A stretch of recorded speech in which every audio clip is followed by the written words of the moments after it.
He's the heart of Brooklyn, never laying low. Frankie from Flatbush, always on the go. Frankie from Flatbush got the city glow. Lighting up the borough with his every show. He's the heart of Brooklyn, never laying low. Frankie from Flatbush, always on the go. Always on the go. Always on the go.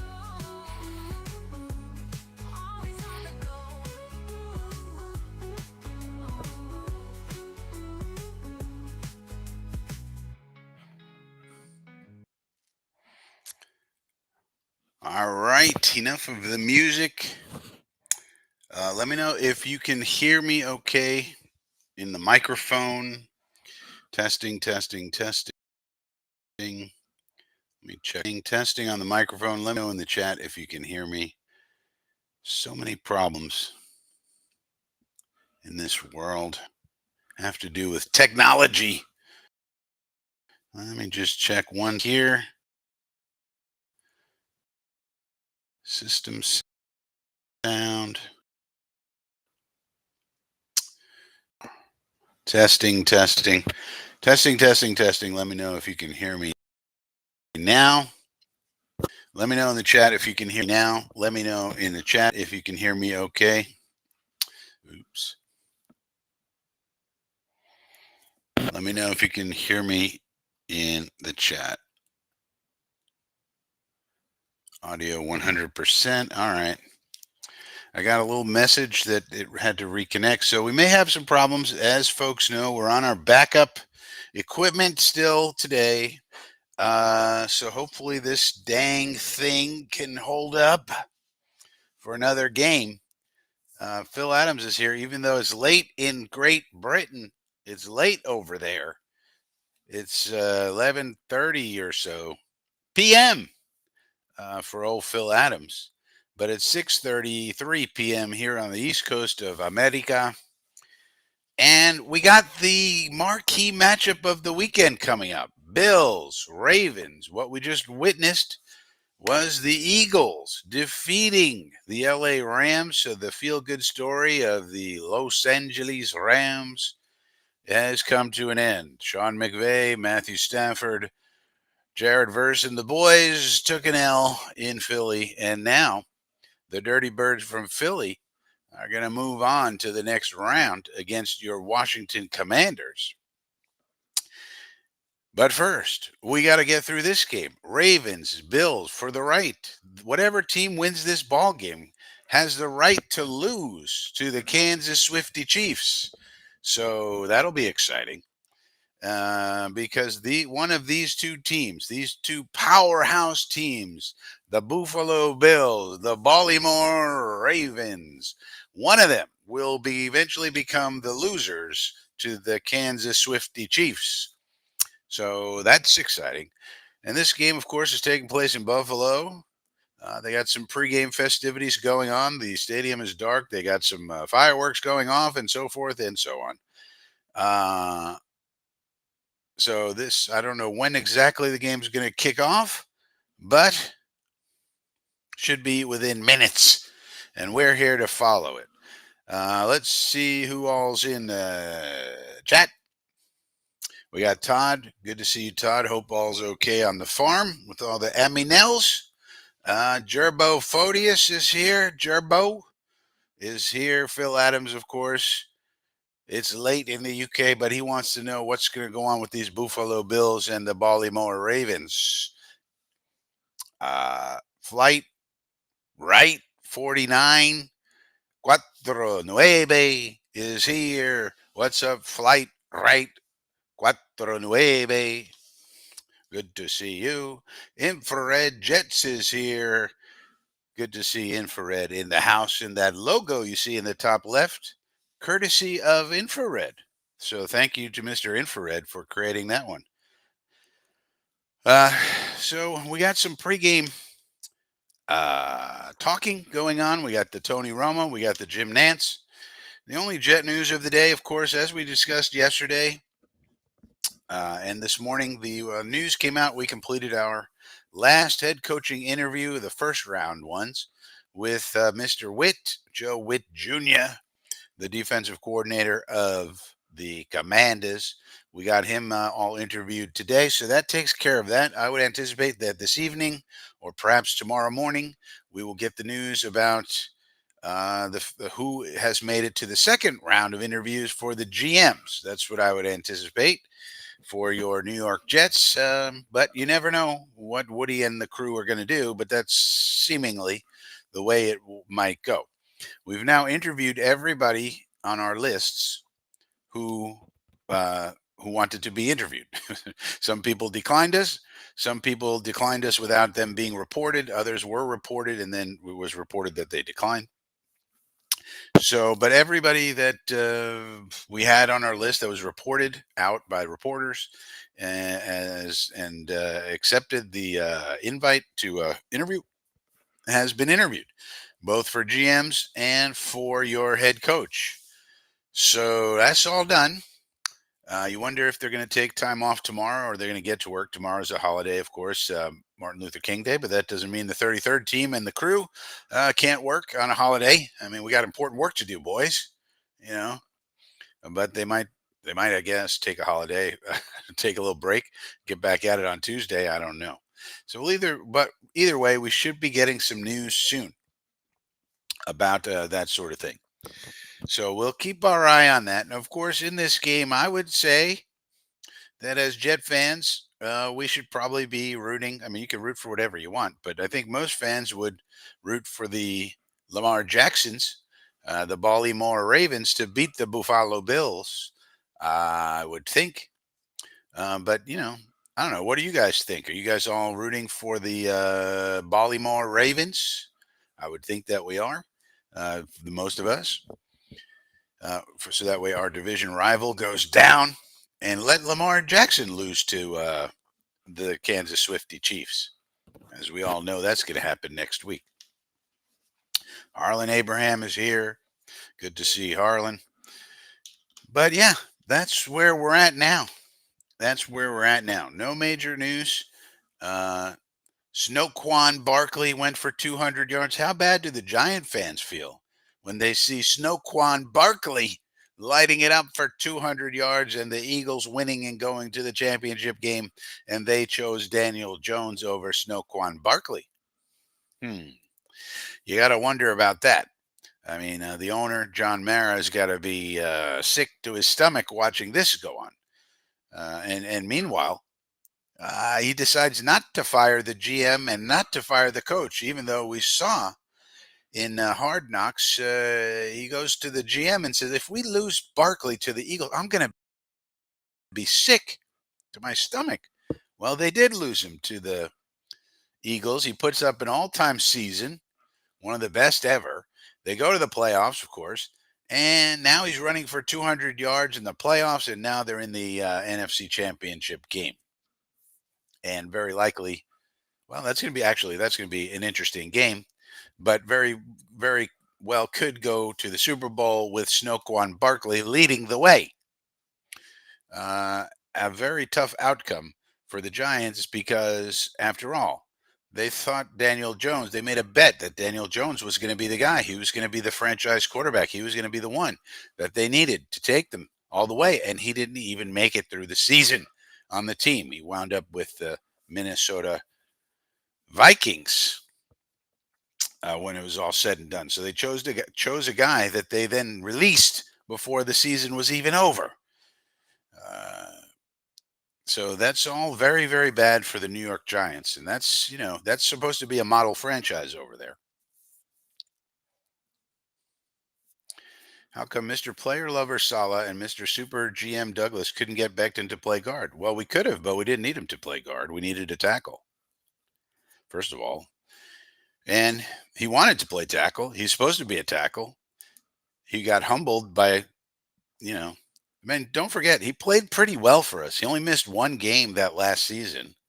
And he played okay. He had a bunch of penalties. He wasn't great. But we needed him to play tackle. We needed him to play right tackle, and he played. And he moved over. So what are you going to do? And then he goes to the perfect place. And don't forget, we don't have Jeff Stoutland. You can't just plug somebody in. We don't have Jeff Stoutland here. That's a key factor. When you're Jeff Stoutland, you can get people to do things without complaint because you're Jeff Stoutland. You have a reputation. The offensive line knows, okay, I'm in the best place possible for offensive linemen. They call it Stoutland University. And they respect that guy more than anybody. They're going to do whatever he says. You want me to play fullback? Oh, sure, no problem. Uh, you know what I'm saying? So we don't have that guy. So Mackay went to a perfect situation, and I'm happy for Mackay. He's playing well. You see what he's doing. He's showing you what he could always do in terms of his strength. He just had trouble, get on those knees, getting out on those tackles, on those speed rushers. And now he's playing inside, so he doesn't need to do that. It's a perfect move by Stoutland. And really only happened because they had injuries anyway. But they were like, all right, we got this guy. He's powerful. Let's move him in. Makes sense. And of course, Becton's only on a 1 year, $4 million deal. He's got to do whatever the guy says. His career is going down the toilet otherwise. Now he totally resurrected it. Now he's going to get a big contract probably in the offseason. So good. I say good for Mackay. He kept the weight down. He stayed healthy, and he played well. I don't hate it. I like Mackay. I always liked Mackay. And not just because he said my name in a Twitch live stream. That's not the only reason, which he did do. I'll have you know. So that means me and Mackay are like best buddies. If they say your name in a Twitch live stream, you're best buddies. You're best buddies. All right, so here's the kickoff. The Ravens will get the ball first, which means the Bills will get the ball in the second half, and they are the home team. They're going to be all fired up. Here they are, the defense jumping on the field. Let's go, boys. Get all fired up. And here comes old Lamar Jackson, probably the MVP, and if so, will be his third MVP. He was 4 yards. Oh, that's with the postseason. The man puts up numbers like you've never seen. Passing yards, rushing yards, this kind of yard, that kind of, any kind of yard you want, he can do it. Lamar Jackson. So we'll see how the Bills try to contain Lamar Jackson. They got the fullback, Patrick Ricard, on the field here. Boy, I'd like to get a Patrick Ricard on the Jets, tell you that much. Get some blocking going. And also they have Derrick Henry, so he gets the ball first, gets a yard. Nothing doing on the first play. Nothing doing. Old Greg Russo, Groot, as they call him, all fired up on that one. He got in there, made a nice play. Nice job by the Bills defense. Jojo says, well, let's see what Joe Brady has planned. I think he has planned the same thing he has planned every game, which is Josh Allen run around and do stuff. That's their whole playbook. All right, now Lamar is putting a man in motion. Now, what we should actually watch is how Todd Monken is the offensive coordinator of the Ravens, how he utilizes Lamar, because we might get somebody like Lamar, not good as Lamar, not nearly as good, but somebody like a Justin Fields. It's very possible that he comes to our team. So if Justin Fields comes to our team, you would think that the Todd Monken offense and the way that they use Lamar would be to some degree or other the way we would want to use a quarterback like a Justin Fields, who has very good running ability, and Lamar's a better passer, obviously, than Justin at this point. But it could be something similar. And you see what happens right here. He goes, looks for the pass, looking. And if everything breaks down, you just run faster than everybody else, and you get a first down. Nice and simple. That's a great play call by Todd Monken. Have everybody go out, and when everybody gets tired, you just have Lamar run past everyone because he's the fastest guy in the field. See you later. Bye. Goodbye. Boy, these OCs must love these elite running quarterbacks. Boy, oh boy. Baltimore, first team in NFL history to have a 1,000-yard rusher and 2,000-yard rusher. What? Think of,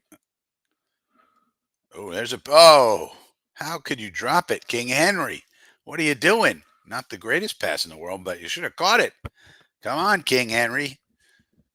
We had you down the left sideline. Let's go, buddy. We know you're a running back, but you should catch this.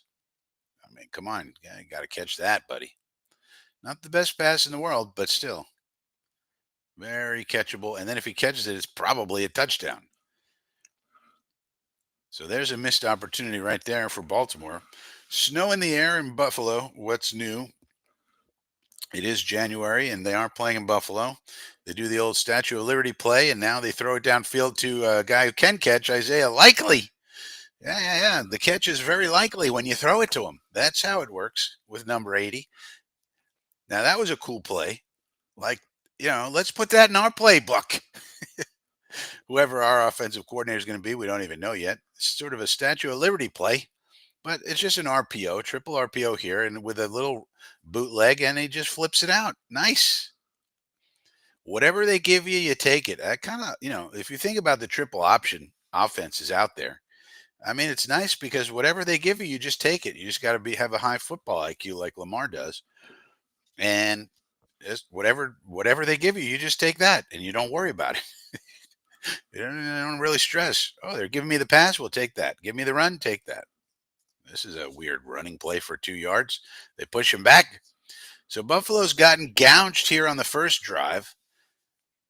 And, number 77 on the Ravens is a similar story to Mekhi Becton, actually, although it was on the same team. That's Daniel Falele.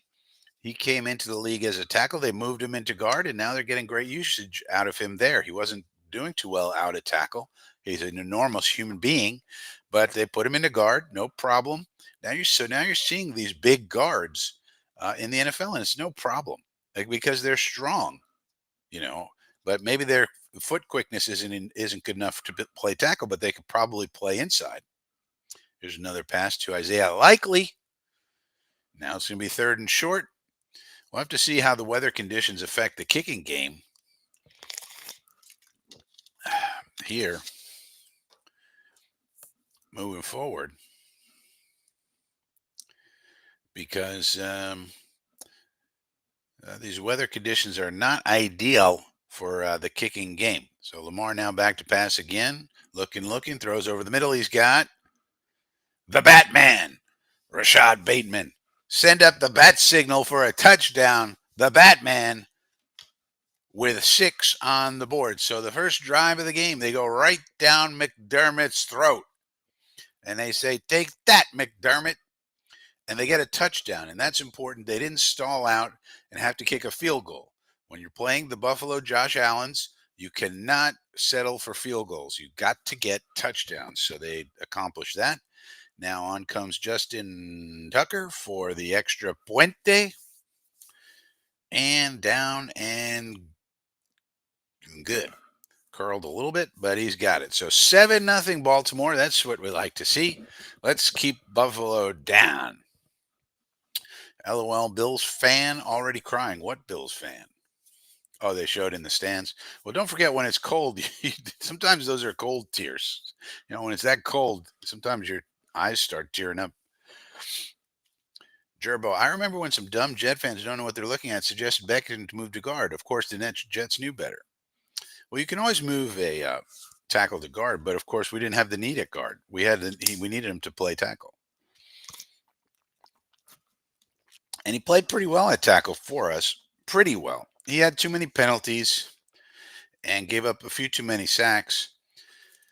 But by the time we in the offseason, if he was coming back for another year, that would have been a good idea. But he wasn't. We let him go.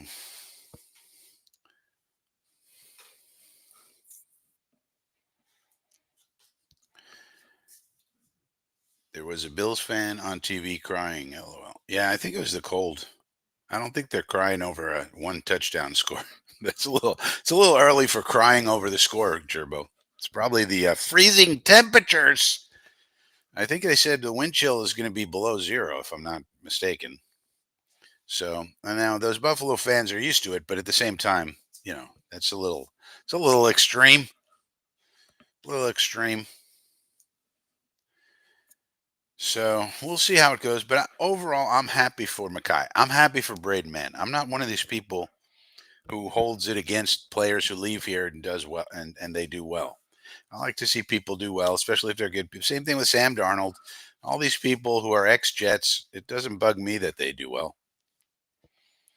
You know, it doesn't do anybody's mental health any good to worry about those people over much. I mean, we just have to worry about getting our team squared away, not who's on other teams and doing well and not doing well. What are we going to do? That's really the question. And at this point, nobody knows. So we had a very quick coffee with Frankie this morning because there wasn't a lot to talk about. Well, number one, I've got this hardware problem over here, so I couldn't show any websites or do the normal things we do. But also, I mean, there's not a lot to talk about at this point in time. It's all speculation. As soon as we select some people, maybe we could have some conversations. But there's just not a lot to talk about at this point in time until the Jets make some decisions. And right now, everybody's just speculating and guessing, and it's not exactly informed conversations able to go on. There's not a lot of reporting going on. I think the Jets are keeping things close to the vest, as far as I can tell, because Connor Hughes isn't putting out a lot of information. As we all know, Connor Hughes is sort of the Jets' mouthpiece. So he's not putting much out. So that tells me all the information that's coming out is coming out from agents.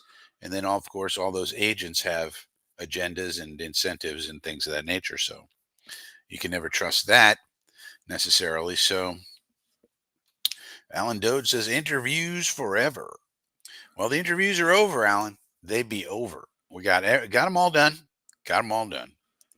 So now we got to go into second round. I mean, we got all of our first round interviews done. Now we got to go into the second round. So probably by the end of this week, we'll probably have everything all done, if not next week. And then we'll know who we got, and we can all cry about it and say how terrible it is, etc. At that point, Mac Hollins incomplete. That was a bomb from Josh Allen. Josh Allen comes out and says, "I don't care how cold it is. I'm going to throw 90-yard bombs." Now, in that case, overthrew the receiver, so didn't connect. Let's see what the Josh Allen run around and do stuff offense can produce for Mr. Jose Brady. Brady. He's a head coaching candidate for several teams. Maybe he gets pulled away from the Bills. Who knows? Maybe he'd like to go back down to New Orleans, where he was on the New Orleans staff. You wonder why Joe Brady isn't more mentioned more as a candidate for the Saints. He started out, Joe Brady, for those who don't know, on Sean Payton's staff as an underling, then moved over to LSU, which is also in the same state of Louisiana, then went to the Panthers and then had no success there, and then went to the Bills. So he's got some Louisiana and some New Orleans ties. Why isn't Joe Brady a big candidate for the Saints? Or at least as far as the reporting is concerned, we don't know if he is. So 3rd and 8, Allen back to pass. Now from the shotgun, looking downfield, throws another deep bomb. Guys wide open now. Boy, so Josh Allen just going to throw bomb after bomb, I guess. It's just bombs away for Josh Allen. You better cover these guys all the way down the field. Ravens, what are you doing? They have 2 safeties back, but they just let Shakir come open in the middle. The safety went over to the flat for some reason. There's Ty Johnson, Jet legend. Ty Johnson. Nice gainer.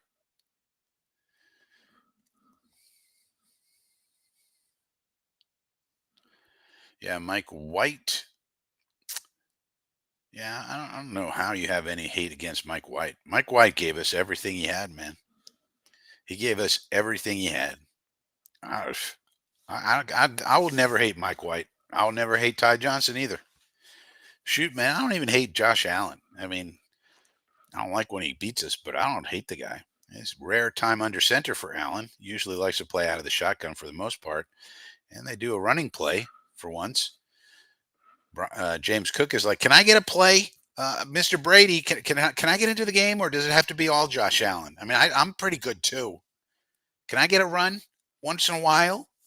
And Brady's like, "Oh, yeah, I forgot. We got to run the ball, right? But we have Josh Allen, so why wait? I thought I only have one play in the playbook called Josh Allen run around and do stuff. What am I supposed to do here?" Now it's 3rd and 1, and they got a trips bunch left formation, and they do an RPO, and that's a nice play by that defensive tackle. Excellent recognition by 95. You'll love to see it.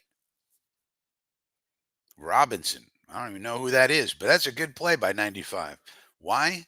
They're trying to trick you. They're trying to make you think this is a run. They want you to crash down, but 95 did not do that. He said, "No, I'm not falling for that. This is Allen running." Excellent play by 95. But now it's 4th and 2, and they'll probably go for it anyway. Yep, yeah. Doesn't matter. They'll just go for it on 4th down. Big why? Because they have Josh Allen. That's why. That's the answer to all the questions. Why are we doing this? Because Josh Allen. That's why. Shut up. And guess what? There he goes. Josh Allen, run around and do stuff. That's the offense, ladies and gentlemen. When you have Paul Bunyan as your quarterback, you don't mess around. You just say, listen, Paul Bunyan, run around, do stuff. We'll block for you. You run. If anybody gets in your way, truck them. you know, that's it. There you go. The Buffalo Josh Allen's 1st down. They think they did something, but really they just have an elite player at quarterback. All right. Now he's under center again. Again, very rare. 2 tight end set here, and they do give it off to Cook, who is a good running back, by the way. And there he goes off the left side for a 9-yard gain. So in addition to everything else, they also have a good running back who can do things. They got tight ends. They got it all over here on the Buffalo Bills. We know this. Missed tackle by 44, Marlon Humphrey. No good. You got to click a little quicker, Marlon, and get your hand off his hair and just wrap him up, buddy. So it's basically 4-down territory every time with the Bills. You got to defend 4 downs, not 3. They're not going to punt much. They're allergic to. They're one of these teams allergic to punting. RPO and he gives it to Cook. So they continue to move down the field. So the Bills have responded very positively to the Baltimore opening drive touchdown. Now have taken the ball all the way down to about the 3 or 4 yard line, making key play after key play. Paul Bunyan, yeah, Jerbo, that's what he is, man. He doesn't care about the weather. He doesn't care about anything. He's Paul Bunyan, dude. He can throw it 100 yards. He can run over your face.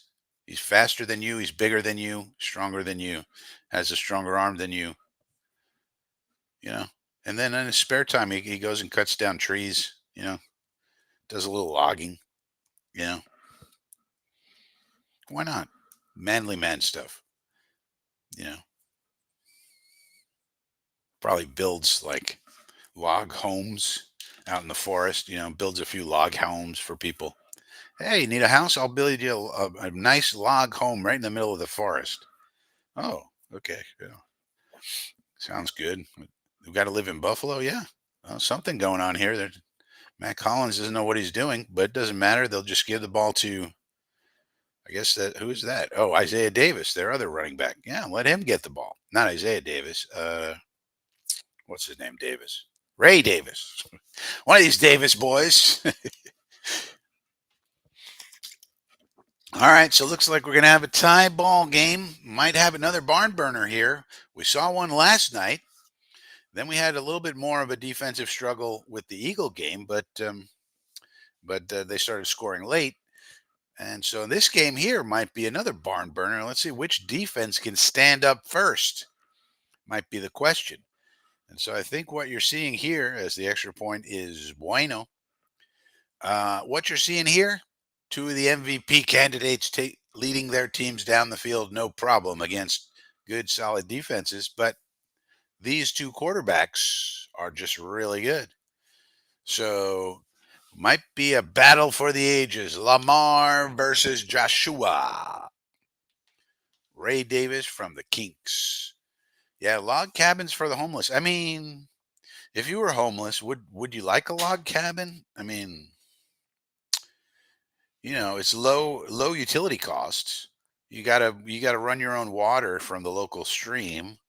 You gotta have an outhouse, so that's you're not gonna have. It's not gonna be luxurious, but you could have a house. I mean, you could have a place. you know, not going to be easy. You're not going to have a Wawa down the street, but you're going to have a place you could lie your head down at night. Log cabin homes for the homeless. I mean, you could do it. You could get the Amish to help. The Amish are really good at building stuff.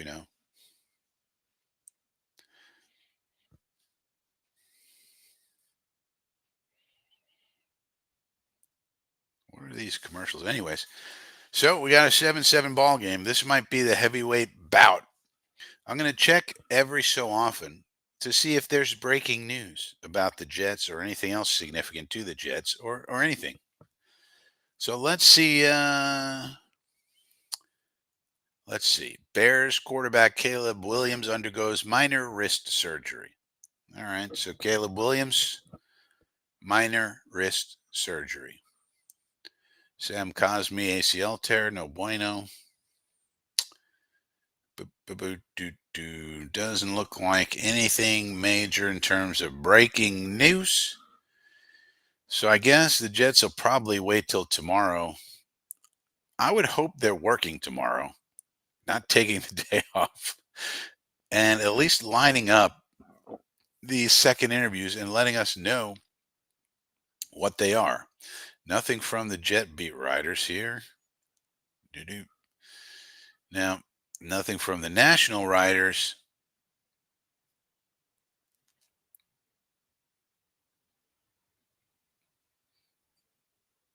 either.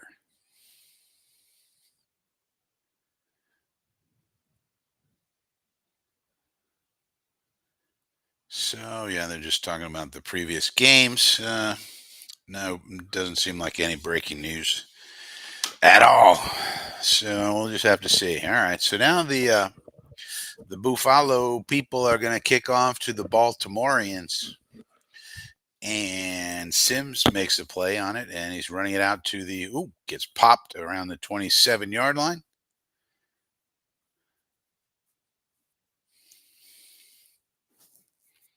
These guys, most of them don't even make it out to the 30. You might as well just kneel down in the end zone. He actually fumbled it. Oh, no, I guess he didn't. I guess that was Mitchell. I thought it was Sims who had it. Oh, well. Oh, well.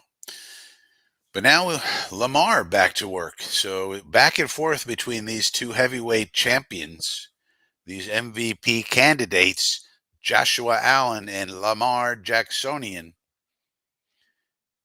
And Lamar hands it, and that didn't go anywhere. There's a nice play by the Buffalo defense. Ed Oliver with the stop. Damar Hamlin in there with the helmet, extra helmet. There's some new Guardian helmets out, by the way. Some new Guardian helmets out, by the way, for next year that look a lot better than these ones here. So the next evolution of the Guardian helmet is available. We'll see how many guys might incorporate that next year. Hopefully, reduce some of these injuries, of course.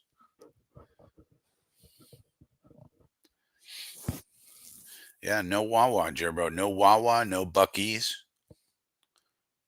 Lamar going deep down the right side. Oh my God, what was that all about? Taylor Rapp. Now that was just thrown right to him, which makes you think some kind of miscommunication or mistake made by the receiver, perhaps. No quarterback wants to just throw the ball right to the opposing team. No bueno, Lamar. No bueno. That's the kind of thing you cannot do in the game like this. As we saw in the Commanders game, you can't be turning the ball over, Lamar. So mistake numero uno comes from Lamar.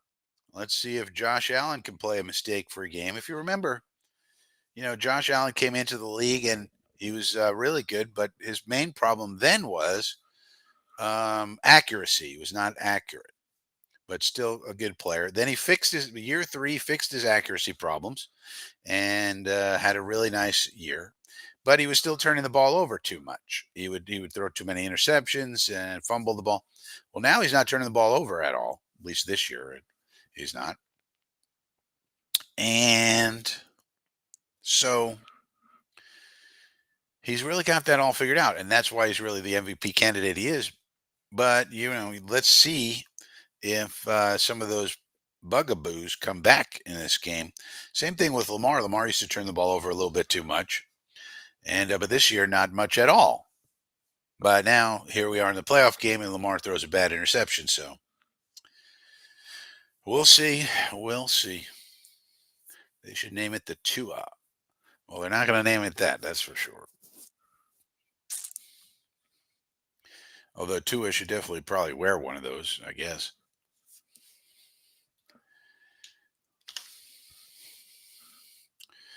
But we'll just have to see.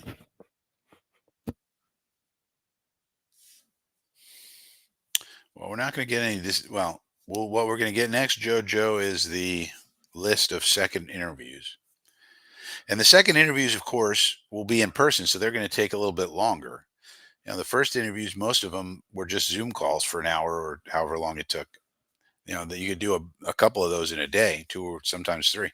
These in person ones, they're going to come all the way down to here to Florida to Palm Beach, and so they're going to take a lot longer. When you're in the second interview, it's going to be a much longer process.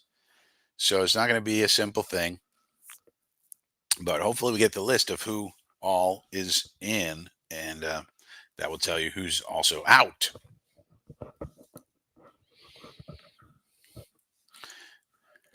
Tony the GM is here. Tony the GM. It's always good when somebody tells you their occupation in their name. You know what I mean? Tony the GM, Freddie the accountant, you know, Lenny Lenny the garbage man. I like that. You get more information that way. All right, now we got Josh Allen back in the shotgun. Looks to his left, looks down the middle, drops it off to the tight end, Kincaid. That's a first down. So they're just moving the ball at will. Where is this Baltimore defense I keep hearing about? I thought these people could play defense. Apparently not. Lamar back to pass.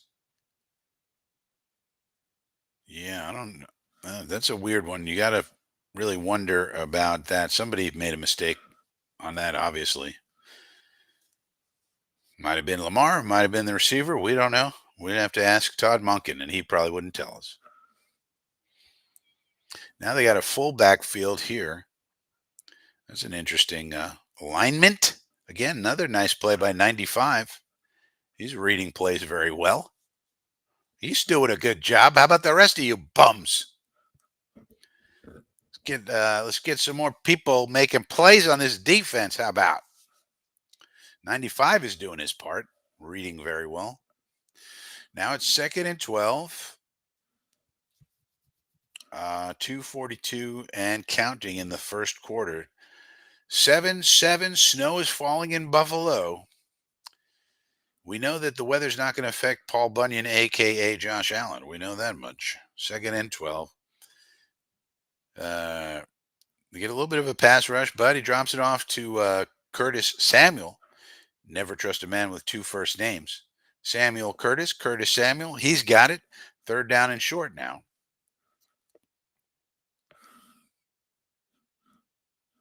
Flag on the play. Flag on the play. Somebody broke the rules. Too many shenanigans, fellas. Illegal man downfield, or what are they calling here? Oh, holding. Uh, that's not holding. What was wrong on that? If a guy's falling down, you can let him fall. You know, I don't.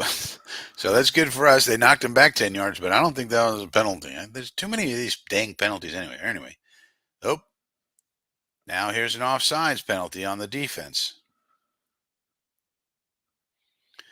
Dawkins is talking to the referee. If he's doing so in an agitated fashion, that might be no bueno. But if he's just having a little chit chat, no one's going to care. 99, I think, is Oway. Adafe Oway. He used to be Jason Oway, but now he's Adafe Oway. Away we go. But anyway, now it's 2nd and 17. Can we get a playoff without a penalty, please? Now you got Dawkins turning all the way around out of his stance. I guess that's allowed. But if they move their head too jerkily, then that's a penalty. There's Kyle Van Noy with a nice play. So that play broke down. That's gonna count as a sack, but seemed like a broken play of some sort. So now it'll be third down and 18. All right. Now, are you going to be able to hold them? Third and 17, they're saying. Matabuike throwing people to the ground. Lucky he didn't get a flag. A little bit of a flop. A little bit of a floppy flop. All right. Third down and 17. A minute left to go in the first quarter. Let's see if the Ravens can get a stop on third down and 17. How about this? Allen back to pass and now throws it deep down the right sideline. Now he's just throwing it away. So again, it looked broken. How about Joe Brady's play calling there? It looks like they were two broken plays in a row. Joe Brady's brain broke in those two. So I'm not sure what was supposed to happen here, but Allen looked like he was not sure what he was doing. Maybe the play was supposed to go to the left and didn't look good, and he just didn't have time to get rid of it. Kyle Van Noy came in untouched. You might want to block him, but they didn't. And so under pressure, got rid of it. Now they're punting. So Lamar's interception doesn't really cost them. So they luck out there. They're going to have poor field position, though, here. And they're going to have to start about their own 7-yard line. So that's the good news for the Ravens is that their defense was able to rise up and get a stop. And there you go. Jojo says Lamar needs to run more. Yeah, let's get Lamar running. Let's go. Joe Gerbo says Josh Allen seems to have greatly improved with the OC change and the extraction of Diggs. Well, I don't think the OC has done much, but yeah, they were having problems with the problem with Ken Dorsey was he was throwing things in the booth and losing his mind all the time. They didn't want that, so they just brought in Brady, and he's just a calmer guy. But I think it's just Josh Allen maturing. You see the actual maturation of him. I mean, it's very obvious. You could just look at the stats. You could look at the stats. You could look at the all 22. You could look at whatever you want. Josh Allen's just getting better and better. I mean, look at some of these guys. These quarterbacks get better with age. The more they see, the more they know, the more they can. It's a brain position, and the more they can process quickly, the better they're going to be. See it all over the place. Geno Smith, Baker Mayfield, these guys when they get a little older, they keep getting better. The quarterback position, and I think Josh Allen, with all the physical tools he had, he put in the work with the throwing specialist. I think it was Tom House or somebody like that. To improve his mechanics, and then that improved his accuracy. Once he had that down, then all he had to do was work on those turnovers, and he had some fumbles. He had too many interceptions, and then he knocked those down. And now you see what you see. So it's nice to get a young quarterback that you can get a baseline of quality play with, and then just hope he keeps getting better and better and better. Problem with the Jets is we can't get a baseline of quality that's good enough to stick with. Well, guys we get are terrible, and then we get rid of them. And then they go to other teams and they're good. So, oh well. Yeah, I think it'll be interesting to see how much credit Joe Brady gets for Josh Allen's year. A lot of people want to give Joe Brady a lot of credit for Josh Allen's year this year, but not as many people want to give Todd Monken credit for Lamar's incredible year this year. I mean, it's basically the same thing. Look at Lamar's year. Lamar was always excellent, of course, but this year it just took it to another level. Josh Allen was always really good. This year took it to another level. But everybody wants to give Joe Brady credit. Nobody wants to give Todd Monken credit. Why is that? I wonder. You got to wonder. But we'll see.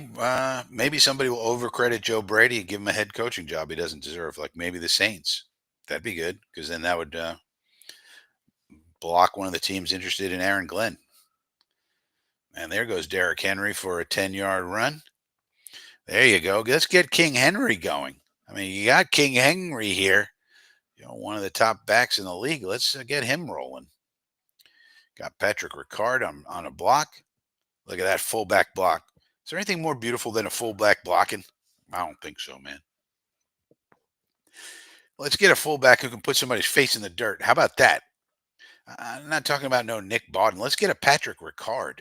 Why can't we sign a guy like that? Guy's a house. You think Patrick Ricard cares about anything more than just putting your face in the dirt? You know what I mean? I think he cares about getting a pass or getting a handoff. All he wants to do is put your damn face in the dirt. And you got to love a guy like that. Ooh, he just got tripped up. As soon as I start extolling the virtues of any player, they immediately screw up. That's the rule. That's the rule. That's the rule. Buffalo snow. Buffalo snow. The old Buffalo snow. So we're going to commercial break here. The AFC Divisional.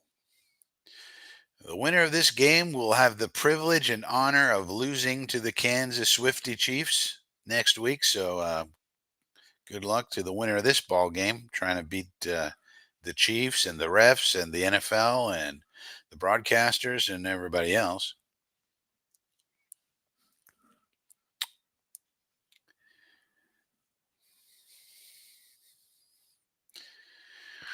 As we move forward, but it is.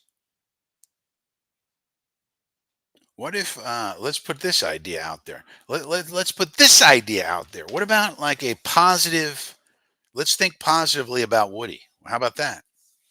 What if all these interviews that the Jets are doing is more about intel gathering about how other teams are doing things, certain things, the nutrition, the regen, the pregen, the prehab, the rehab, the doctors, the food people, everything and anything under the sun.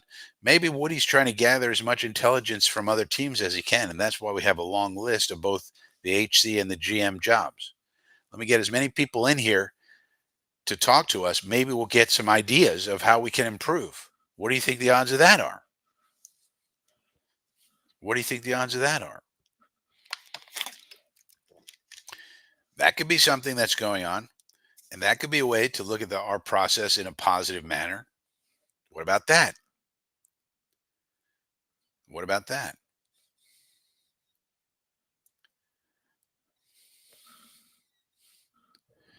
What about that? Doo-be-doo. Let's see about this here. That doesn't do anything.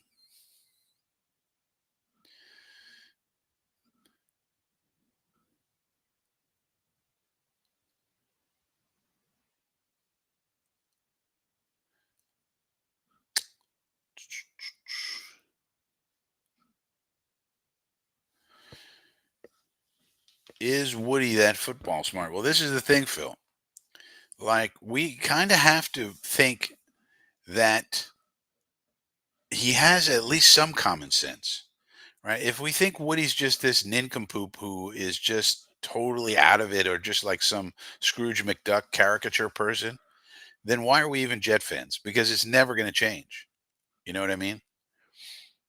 So that's why I'm trying very hard to look at what we're doing in a positive light because I'm trying to give Woody some kind of credit because I don't want to, I don't want to be a hopeless situation for all Jet fans because then it's like, well, what's the point of being a Jet fan? Because Woody is going to always screw it up. So what's the point?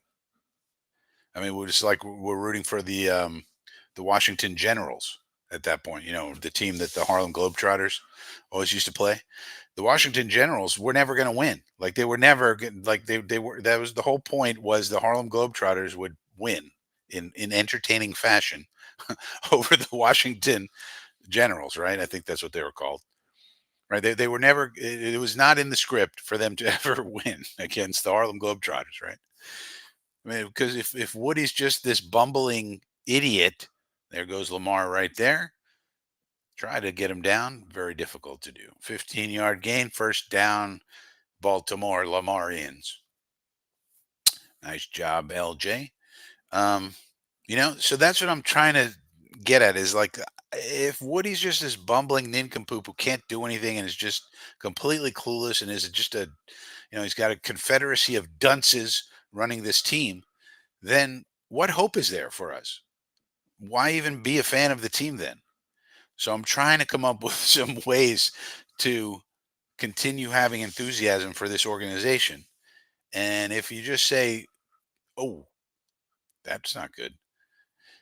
Lamar tripped on somebody's foot and fell down, so that's going to count as a sack for somebody when they didn't really do much. The guy fell down. Uh, Not sure who tripped him up, but somebody did. Oh, the center, Linderbaum. What are you doing, Linderbaum? Should know better, Linderbaum. Give him a minus on that one. So that's what I'm trying to do with Woody, and trying to give him some kind of credit for something because I just don't want to be completely demoralized as a fan. Well, Alan, I mean, that's not correct. I mean, the 33rd team is just there to advise. Woody makes the decisions. So hopefully they can help him and our team. So it's basically Woody, Christopher, and Jaime, and then the two guys from the 33rd team. So they can advise and they can give their opinions. But ultimately, Woody is the decision maker. Woody, Christopher, Jaime. That's our brain trust.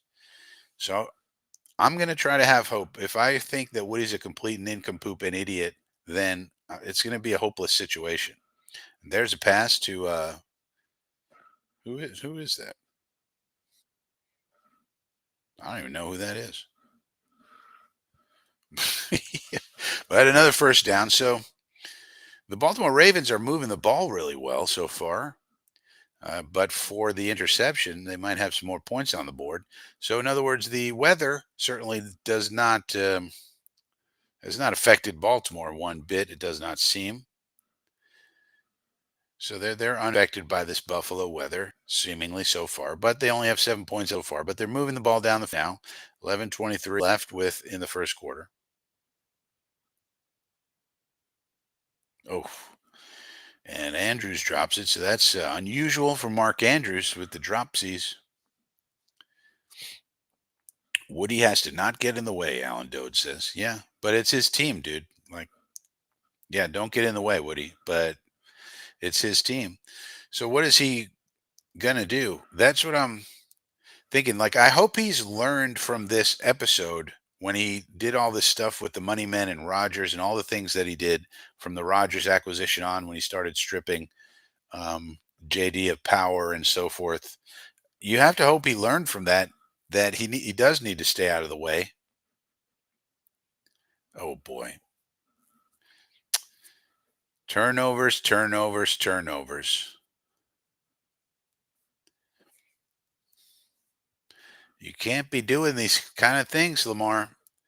First of all, Linderbaum trips him, and then Linderbaum throws him throws it over his head. Sixth fumble loss this season. Well, that's a negative mark. Oh, that's a terrible snap. But he caught it and then he fumbled it. Oh boy.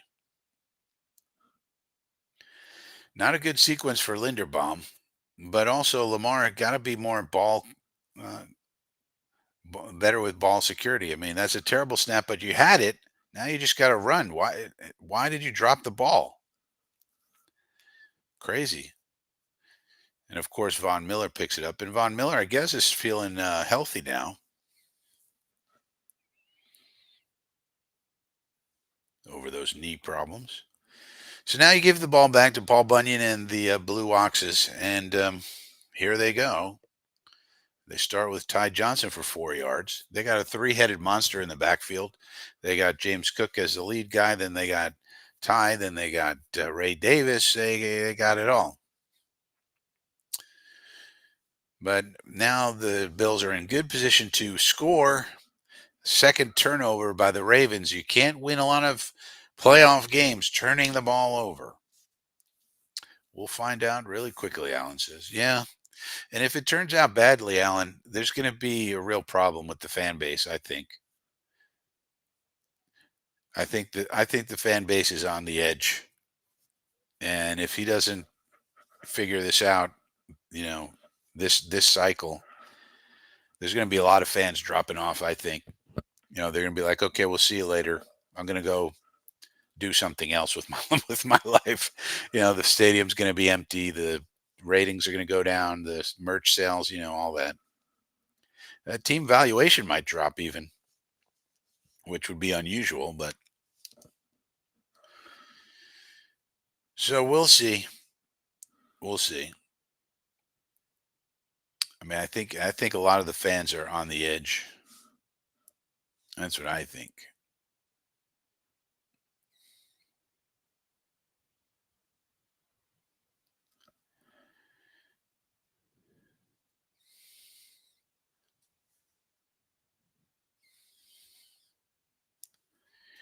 Yeah, they're pushing him into the end zone. James Cook, nice moves, and then you push him.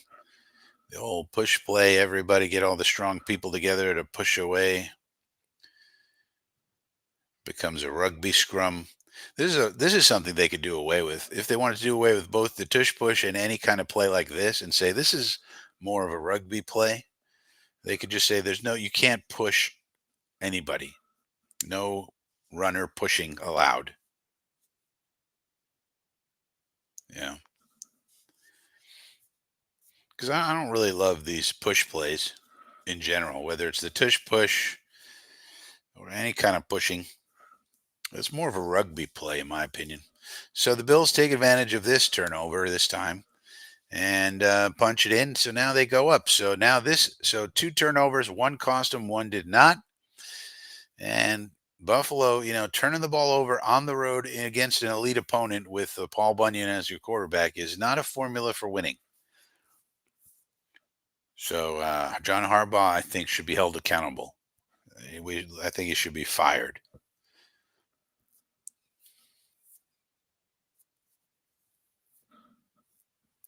I think he should be fired. Fired John Harbaugh. The hell was that? I don't know. What are you doing, Lamar? Bum Jackson. Yeah, they should definitely release him. Get rid of him. Trade him to the Jets. They should definitely get rid of this bum Lamar Jackson by trading him to the Jets, that's for sure. Yeah, Gerbo. I mean, are you beyond the edge though, Gerbo? I mean, you're still here in a jet chat room. Phil Adams says Woody is a very rich businessman who purchased an NFL team uh, as an investment that worked out very well, but can he spot good people to run his business remains unknown. Well, I mean, yeah. Now, I think, if you think about it, Joe Douglas and Robert Sala were better than the previous two. So they weren't good enough. They screwed up the Zach Wilson thing. They screwed up the Sam Darnold thing. They screwed up too many things.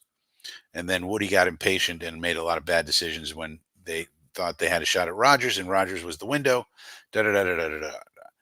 So Douglas was a good football man, though, and so was Saleh. And we're seeing Saleh get interview requests all over the place. He's doing 3 head coach interviews. He basically has a 49er DC job.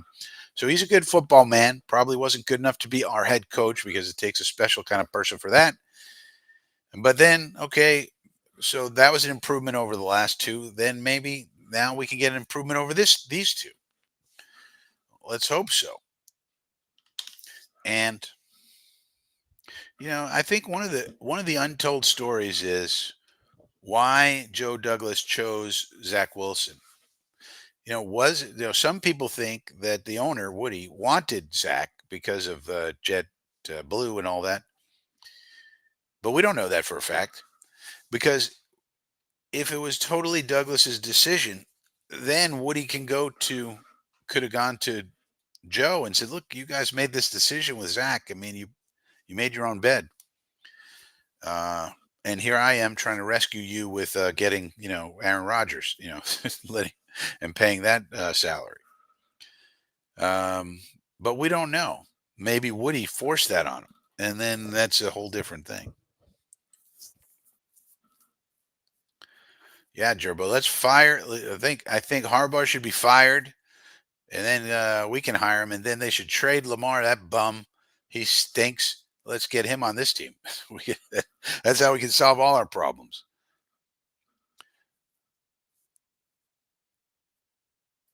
And then Buffalo will have to go on the road if they win this ball game, of course, to Kansas Swifty and play the Kansas Swifty Chiefs, which would be an interesting game in that whoever loses, as a Jet fan and a football fan, if it's the Kansas Swifty Chiefs against the Buffalo Josh Allens, you really can't be mad at whoever loses. Like either Buffalo, our division rival, loses and goes home, and we get to watch Buffalo Bill fans cry, or the Kansas Swifty Chiefs lose, and so that whole thing falls apart, and we don't have to look at Taylor Swift in the Super Bowl and Caitlin Clark and whoever else is the next person they put in the booth just for PR purposes.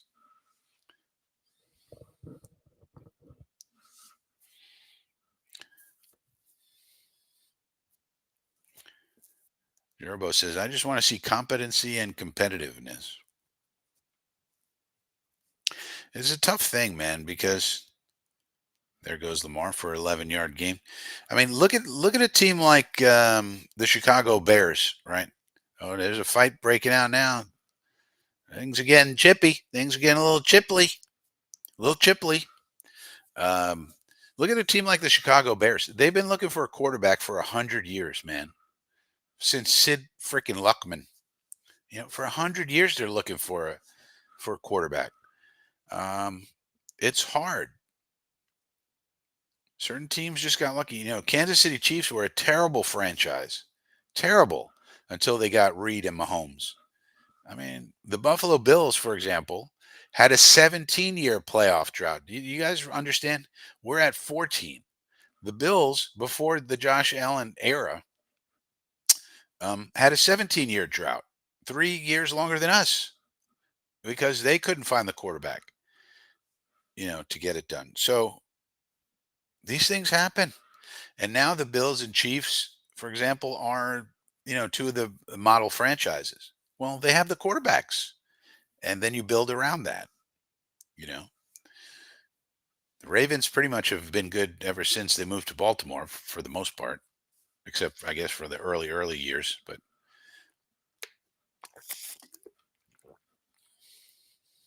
I think the Ravens have only had three head coaches their whole existence, if I'm not mistaken, which is pretty remarkable. But yeah, I think it's time to fire John Harbaugh, trade Lamar Jackson. Let's go.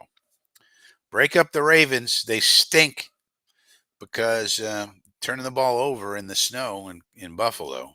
Can't be doing that. Yeah, Gerbo. I mean, so like we're not the only ones. It's not unique to us. The Saints were bad for so long until Drew Brees showed up. They were called the Aints for decades. Remember that? The Aints. All of a sudden, Sean Payton shows up, and then Drew Brees shows up, and 20-year run of greatness for the Saints. You know, and now they don't have the quarterback, and now they're struggling again a bit. Yeah, the Packers have gotten the most lucky. They found Favre. They traded for Favre.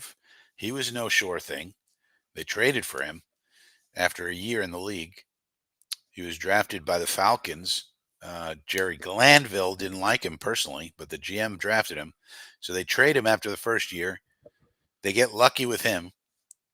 Remember, they struggled for a long time before they found Favre. They had Dan Majkowski. Remember him? The Magic Man, and a bunch of other bums. They were looking for a quarterback. They found Favre.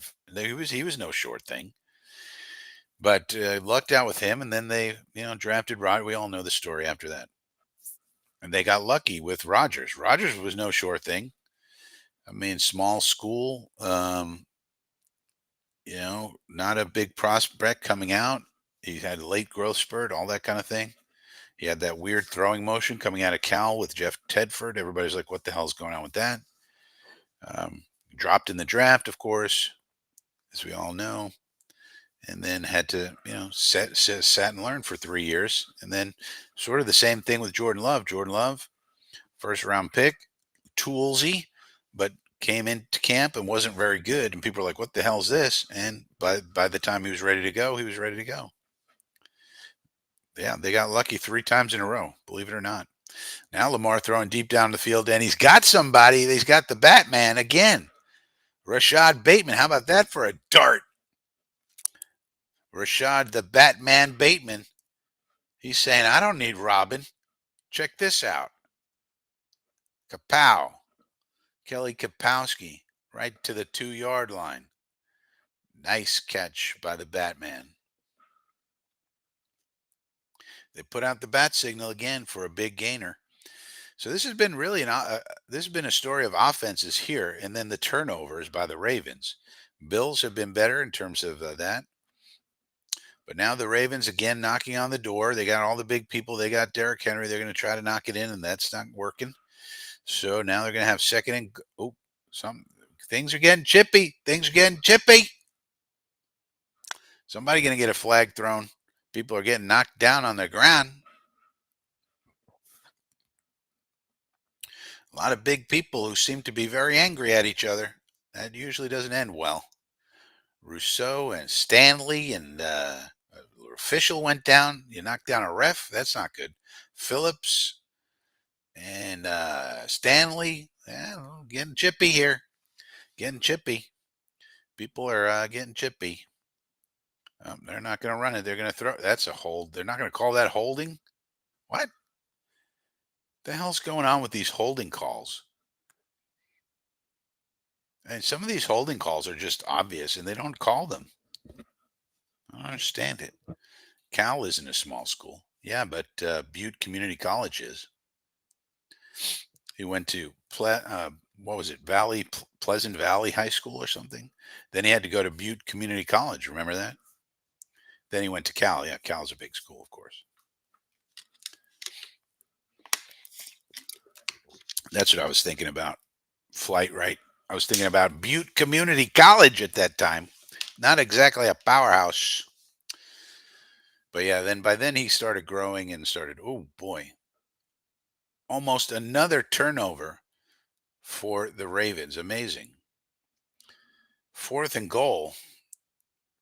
Lamar has not, he hasn't performed bad, but just too many turnovers in key moments here. You can't do this, Lamar. What was he thinking? Boy, oh boy. That was poor decision making there.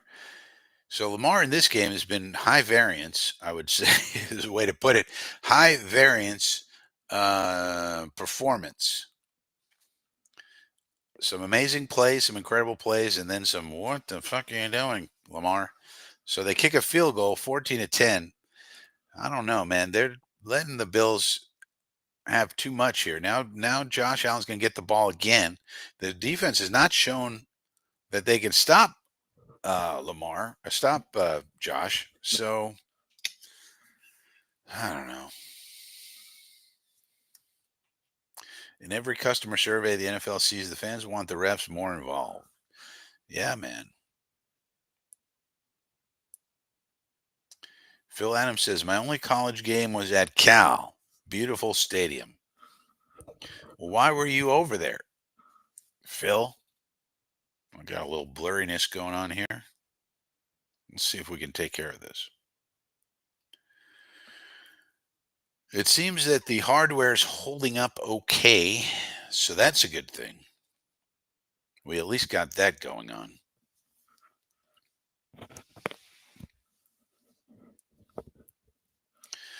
Jojo says Lamar has these breakdowns every year in the playoffs. Yeah, so that's going to be the thing until he proves otherwise. That's the way it's going to be with him if he keeps doing this sort of thing. It's going to be can't get it done in the big game.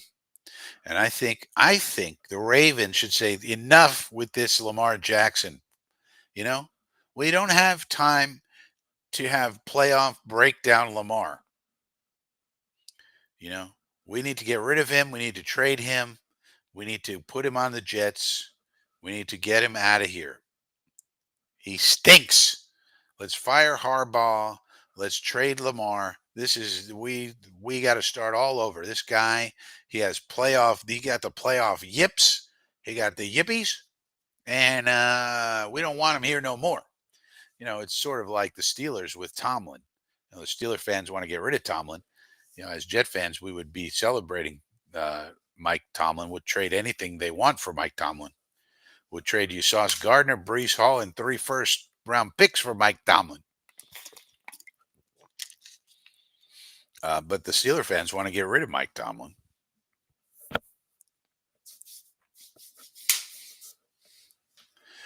Because they're spoiled. Winning seasons and making the playoffs and getting bounced in the first round is not good enough for the Pittsburgh Steelers fans. The Yinzers demand playoff victories. This is not enough. Yes, we don't have quarterbacks. Sure, we took Kenny Baby Hands Pickett with a first-round pick for some reason, and that didn't work out too good. Then we decided to get Russell Wilson, but and he played okay-ish, but not good enough because we only got 10 wins. 10 wins, not enough for a Pittsburgh Steelers fan. No way, man. We can't have 10 wins and a playoff loss. What? Get out of here, Mike Tomlin, they're saying, in Yinzertown on the south side. And, of course, we'll gladly take Mike Tomlin. We'll take Mike Tomlin in a heartbeat. And you give Mike Tomlin whatever he wants, 20 million, 15 million, 20 million, any kind of millions he wants, he can get it with us, I'll tell you that much. Woody Johnson should be prepared to do whatever it takes. I mean, they're talking about trading Kevin O'Connell. All these head coaches that are being talked about. I hope Woody's on the phone with these owners. Hey, Mr. Wolf, would you like to trade your Kevin O'Connell?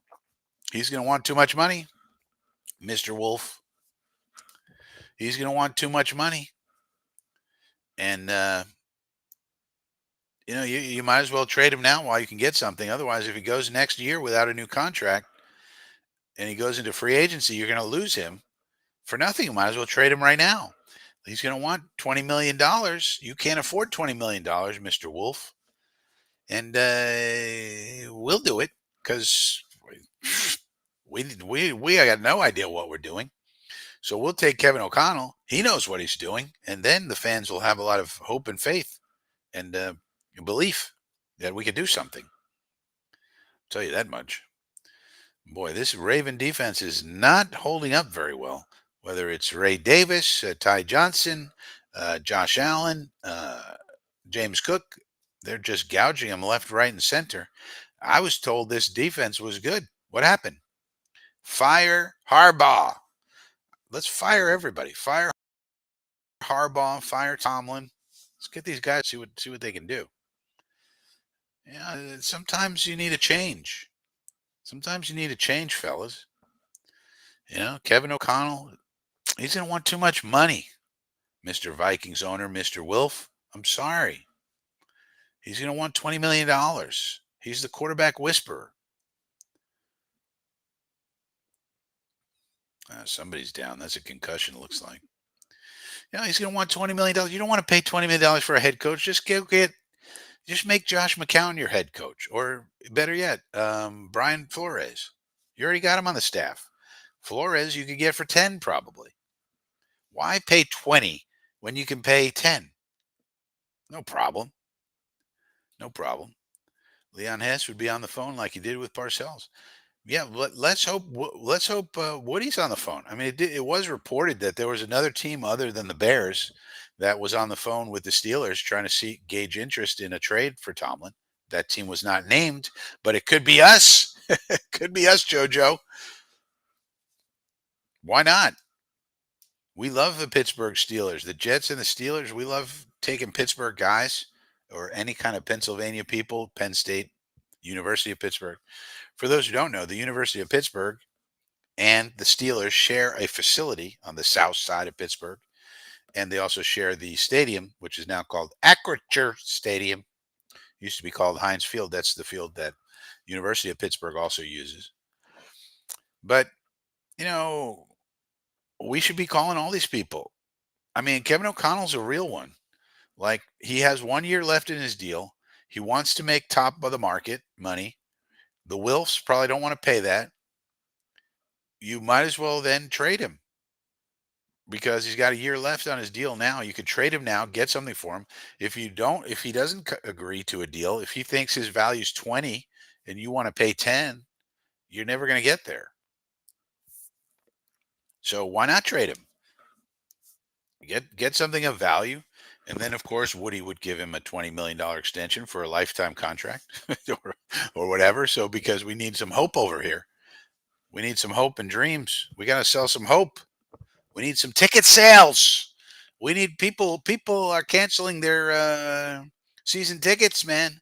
But if you get Kevin O'Connell in here, okay, people will be buying those season tickets right back. You get a Mike Tomlin in here, okay, people will be like, all right, we got a culture setter. We got it. The standard is the standard. Okay.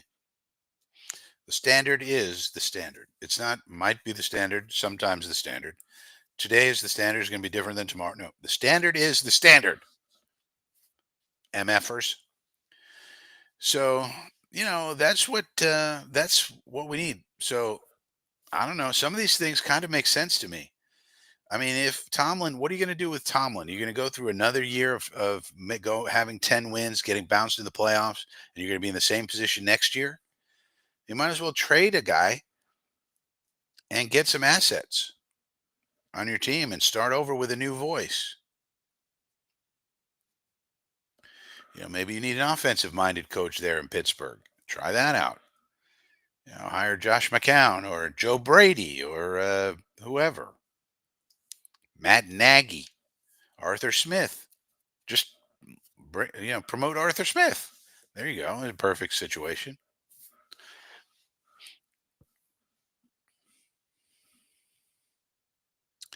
But we got to be pursuing every single angle. And a couple of these head coaching trades make sense. Now maybe the Wilfs want to pay Kevin O'Connell. They don't mind going up to 20 or whatever he's asking for. In which case there's not going to be a trade. But but if they don't think that's appropriate for a head coach to make that, which they might not, and they might say, listen, we could get Brian Flores in here. He's already here. We could just give him 10 instead of paying 20 to Kevin O'Connell. And what we'll do, we'll keep Josh McCown. We'll make him the OC. So then you get the best of both worlds. You get the genius offensive mind of McCown, who can work with the quarterbacks. You get Flores to continue working on the defense and become the head coach for half the price of O'Connell. And then you trade O'Connell to us, and we will give you a boatload of stuff for O'Connell. We will give you Sauce Gardner and Brees Hall and 2 first-round picks for Kevin O'Connell. We will. We'll give you whatever you want. And then we would pay him whatever he wants. Because we need somebody leading our organization like that, because without that, it doesn't matter what players you have, as we saw this year. You could have a team with a stacked roster. If the coaches don't know how to make it into a team, figure out how to get the most out of that roster, it means very little. Now, if something like that happened, because right now, if you think about it, what hope do the Jets really have? Think about our division. Think about it. The Bills have McDermott and Allen. They're not going anywhere for a long time. The Patriots now have Vrabel and May. They're not going anywhere for a long time. It'll take Vrabel a year to build up that roster. Next year, here's what's going to happen with the Patriots. Mark this down. Write this down in pencil. Get your number 2 pencils out. Here's what's going to happen with the Patriots. Next year, they're going to win between 7 and 9 games. They're not going to make the playoffs. They're going to win anywhere between 7 and 9 games. They're going to overachieve for their roster. And everyone will say, wow, what a great job by Vrabel. Then one more year of building, and they'll be right in the playoff mix, and they're going to stay there forever because they've got Vrabel and May. So they basically have one more building year, and then they'll have a roster to compete with, and then they'll continue to build on that. And then in Miami, you got McDaniel and Tua, and the only problem with Tua, of course, is the health. But if he stays healthy, you got the young offensive genius. You got Tua, who's really good and young, and just got paid. So all those teams are kind of set to compete year over year. Head coach, quarterback. They may vary based on the other elements of the team, but they have the most important things in place. What do we got? What do we got? Really? We got a bunch, we have some talented players on the roster, but the most important positions are a big question mark right now. Quarterback, head coach, GM. And what head coach out there is going to move the needle of excitement for the Jet fans? There's not a lot. I mean, the one guy was Vrabel, and as soon as Mayo lost his job, that was over. But other than that, everybody else has a lot of warts on them, one way or another. They're not experienced. Their defense, they're not successful. Their offense, but not the right offense. So where do we go from here? And I think JoJo's kind of saying what I'm saying. The Jets need to swing for the fences, and swinging for the fences would be trading for O'Connell, trading for Tomlin. As crazy as it might seem, those might be our best options because we need to give the fans hope. And there is reason to think that the Steelers and Vikings should trade those people because there's issues with Tomlin. It's a performance issue of only getting a winning record and only having a winning record. That's not good enough for Steeler fans, and only making the playoffs and getting bounced in the first round. So that's an issue. So maybe they want to change there and recoup some value players picks for Tomlin. If you're thinking you're going to fire him anyway, maybe after another year. And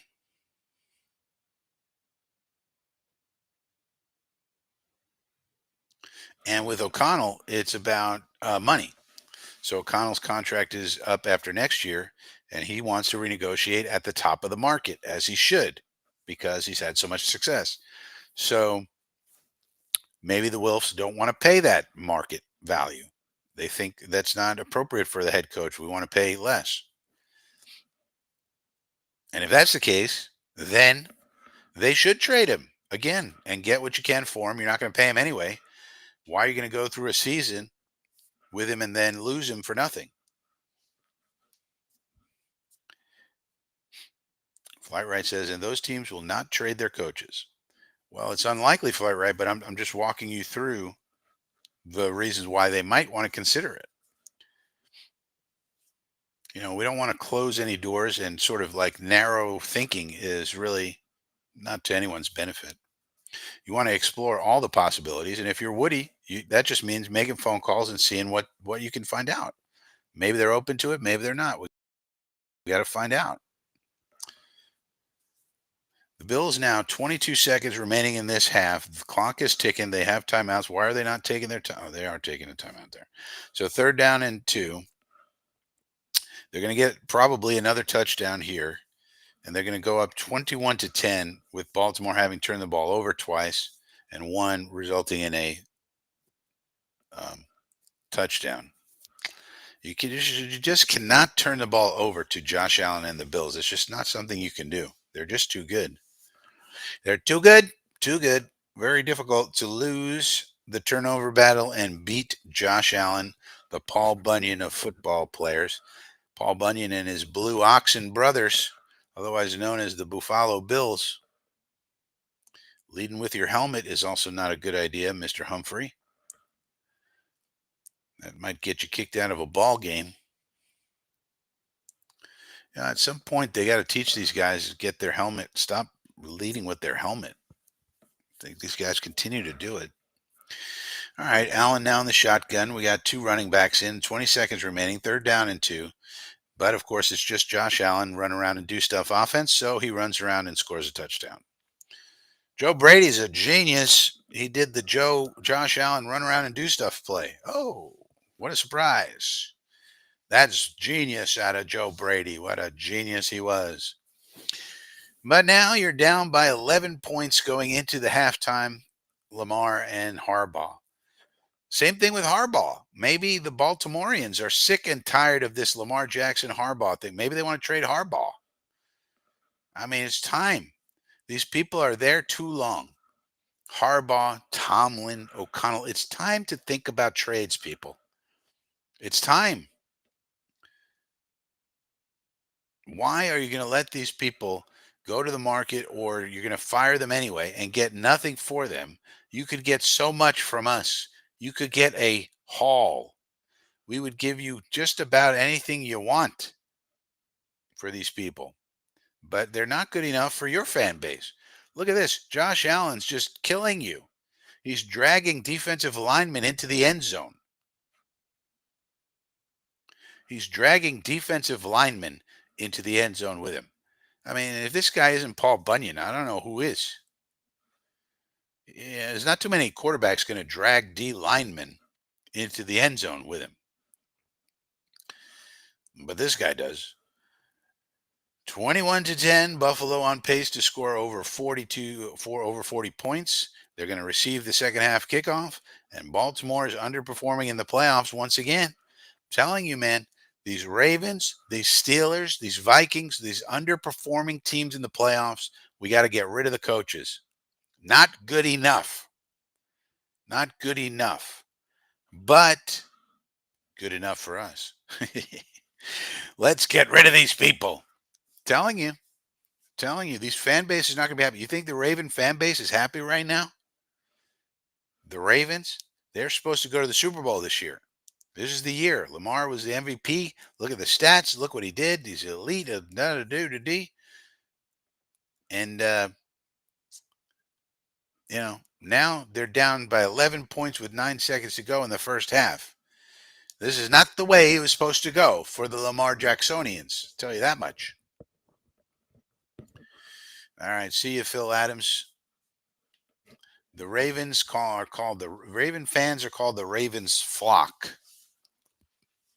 That's what they're called. The Ravens flock.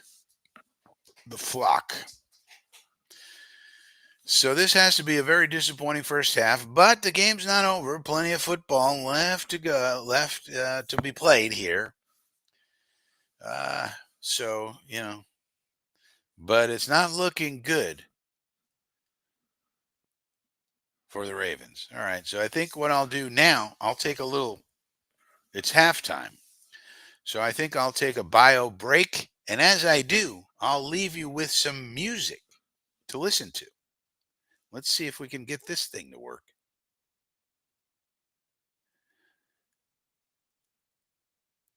What about this song? Here's a song. It's 69 want it all. That's ancient history now. 50 years away, and the fans are wondering how.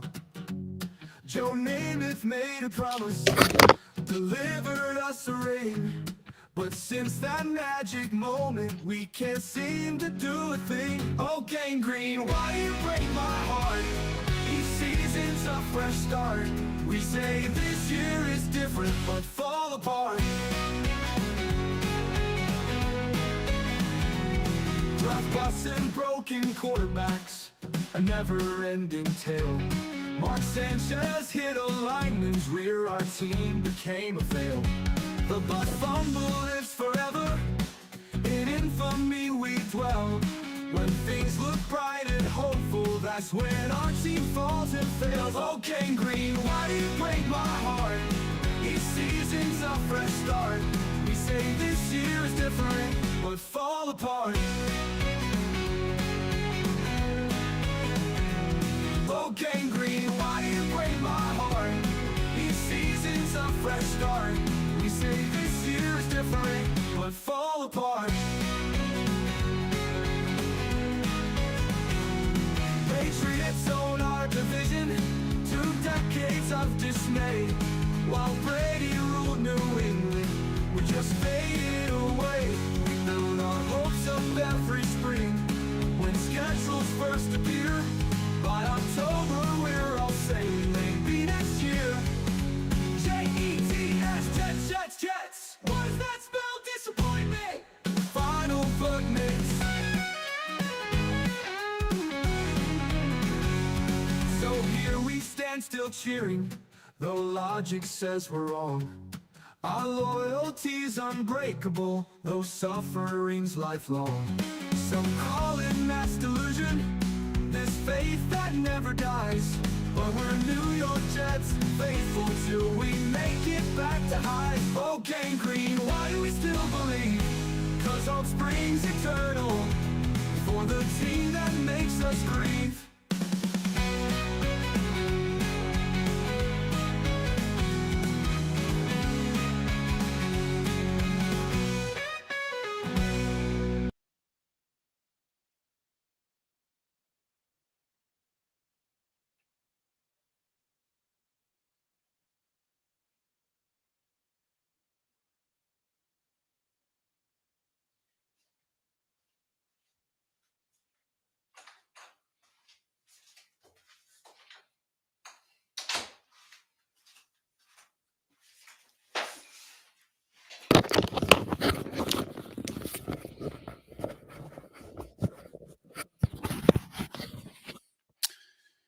Doobie doo.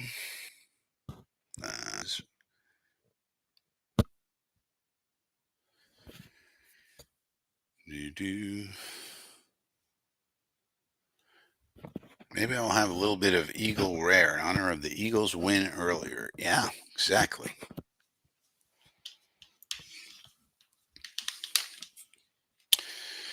Too many mistakes by the Ravens so far. Can't be throwing picks. Can't be dropping the ball. Time to fire everybody. Fire them all. Fire Harbaugh. Trade Lamar. Get rid of everybody.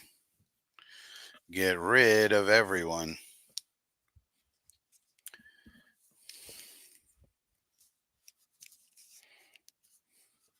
Get rid of everybody.